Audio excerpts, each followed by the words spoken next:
تعالى اقول لك ازاي الزمالك يكسب ماتش سموحة اللي جاي. اعمل لايك واشتراك وتعالى. بسم الله والصلاة والسلام على رسول الله. اول حاجة الكلمتين اللي عمالين يترددوا اليومين دول: سموحة ضعيفة في العرضيات، سموحة ضعيفة في العرضيات، سموحة ضعيفة في العرضيات. عايزين نلعب باتنين مهاجمين، عايزين نلعب مش عارف ايه. ايه ده؟ بس صلي على النبي كده. هفهمك حاجة: انت لما تلعب باتنين مهاجمين وتلعب باتنين نص ملعب بدل تلاتة، انت اصلا بتلاتة نص ملعب ما بتمسكش نص الملعب، عشان جودة نص الملعب اللي عندك سيئة. فانت تقلل، بدل ما هم يبقوا تلاتة يبقوا اتنين. ما انت ممكن تلعب على المهاجم الواحد ده، صح؟ يعني انت ممكن اصلا تلعب على المهاجم الواحد ده، صح؟ وبدل ما تلعب باتنين تلعب بواحد بس، تلعب بيه، يعني تلعب بيه صح. فبسم الله الرحمن الرحيم نبدأ كده ايه بالتشكيلة. اولا المهدي سليمان في حراسة المرمى. تمام. هتقول لي احنا عايزين عواد علشان الكونفدرالية بقى، واحتمالية ركلات الترجيح والحاجات دي. مش هتفرق، عواد والمهدي سليمان برضو. المهدي سليمان حلو في ضربات الجزاء. في اليمين هيبقى محمد إبراهيم، طبعا عشان عمر جابر غايب. قلبين الدفاع هيبقى محمد إسماعيل وحسام عبد المجيد. حسام عبد المجيد لسه مشاهدنا ماتش الأهلي. عادي يا جدعان، يعني جل من لا يسهو. يعني فيها ايه يعني لما يغلط في ماتش؟ يعني وايه يقعد يعمل لك اول ما يغلط غلطة خلاص، او يا عم غلطتين خلاص؟ لا، حسام عبد المجيد بيفرق برضه. فاهم؟ حسام عبد المجيد ياما كسبنا ماتشات. حسام عبد المجيد كواليتي حلو. يبقى معانا حسام ومعانا محمد ابراهيم. الباك الشمال هيبقى بنتاي. تمام. هتقول لي ليه مش فتوح؟ هقول لك استنى، هقول لك بقية التشكيلة، استنى. في نص الملعب بقى الستة، مين اللي هيلعب ستة؟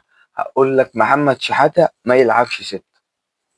أول حاجة محمد شحاتة ما ينفعش يلعب ستة، لأن محمد شحاتة مش ستة أصلا، ولا يصلح إن هو يبقى ستة، عشان هو من أسباب خسارة ماتش الأهلي.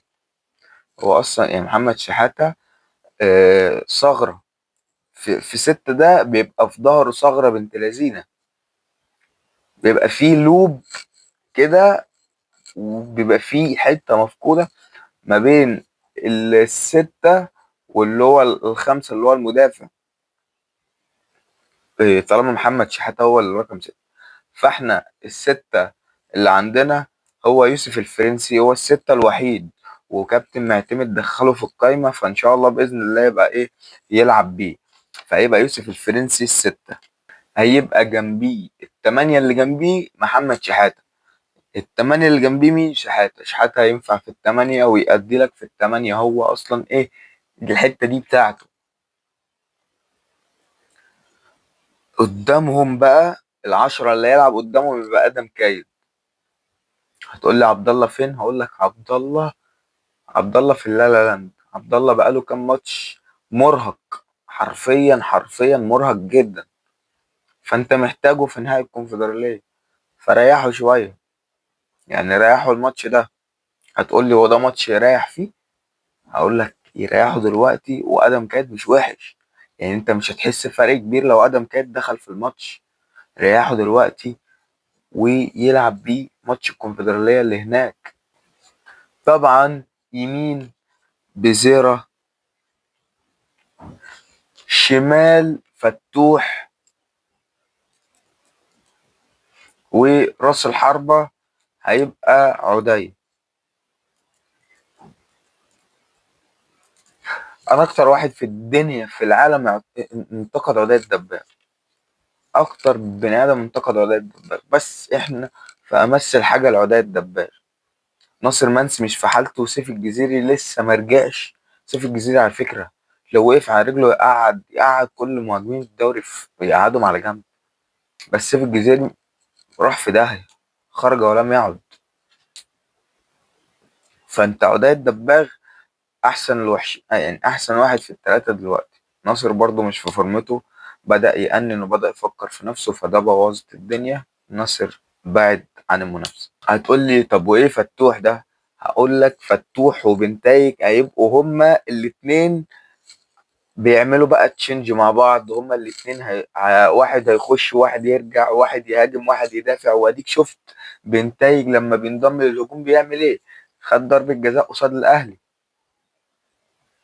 بنتايج سريع، بدل ما تنزل شيكو بنزا وتقول لي سريع، طب ما بنتايج سريع وفتوح حريف.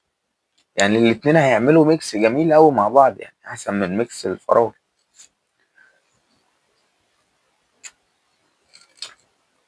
هتقول لي يا قلب اخوك انت كده عملت لي التشكيله، هو ايه مفيش غير تشكيله؟ هقول لك لا، في حاجه اسمها تكتيكات بقى.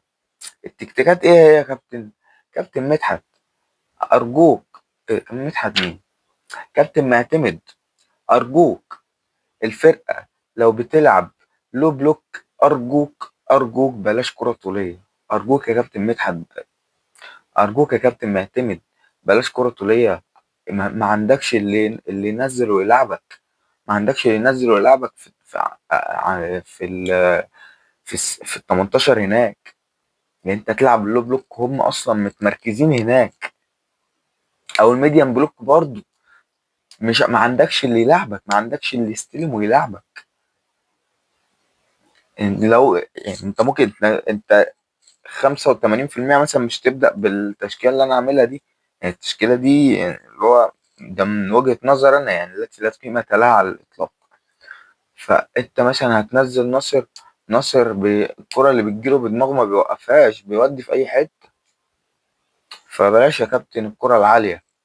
اللعب على التحولات ده كان احسن حل قدام اقوى فريق دلوقتي في الدوري اللي هو بيراميدز. انت الجون اللي جبته في بيراميدز اللي هو الجون الوحيد اللي خلص الماتش كان بسبب التحولات. والجون التاني اللي هو اوفسايد برضو، اللي هو ان انت جبته واتحسب اوفسايد، كان من التحولات برضو. هو احسن انت بتلعب على التحولات صح، لان انت يعني اللي هو ايه ما عندكش اللي ياخد الكرة ويحولك لجوه غير بزيرة. يعني اللي ياخد الكرة ويدخلك جوه غير التحولات، بره عن ان هو المرتدات والحاجات دي. اللي ياخد الكرة ويدخلك بيها لجوه مفيش غير بزيرة. بزيرة بقى بينزل كل ماتش واحد في مان عليه، في واحد في امين شرطة بيبقى عليه، كل ما يتحرك يديله بالقلم. بزيرة بقى خلاص، يعني بقى بيعملوا عليه امين شرطة، كل ما يتحرك يضربه. فانت يعني حاول تسحب، اسحب اللعيبه، اسحب برضو. على فكره سموحه فريق غلس غلاسه غير طبيعيه. انت شفت لعب قدام الاهلي ازاي، ولعب قدام بيراميدز ازاي، ولعب قدامك انت ازاي في الدور الاول. فانا طبعا ده رايي المتواضع، يعني الذي لا قيمه له على الاطلاق، ولن يغير اي شيء في اي حته في اي مكان. بس كده، لو عجبك الفيديو دوس لايك، اشترك في القناه لو انت مش مشترك. آه صلي على النبي، بص حواليك كده واحمد ربنا على النعم اللي معاك دي. سلام.